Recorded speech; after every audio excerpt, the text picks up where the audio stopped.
It's only one tune-up match unless you're one of those fortunate few to put on the stars and stripes and represent your country.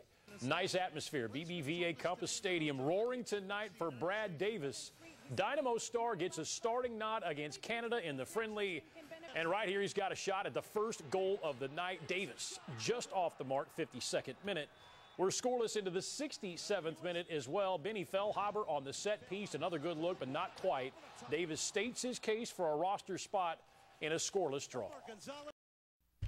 All right, international soccer hit downtown tonight. National teams of the United States and Canada squared off. Friendly tonight in front of over 15,000 fans. Scoring opportunities few and far between. Early, Dwayne De Rosario, the former Dynamo, off the volley. It's going to be a great save here by Sean Johnson. I like offense when I watch soccer, and not much there tonight. USA-Canada played to a scoreless draw. The atmosphere tonight, though, was electric. Fans of Team USA and Canada filed in early, chanting and beating drums to give it an MLS and World Cup feel. For one fan, it was all about supporting the red, white, and blue.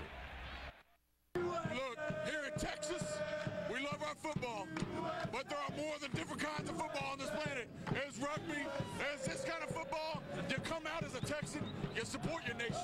That's what it's about.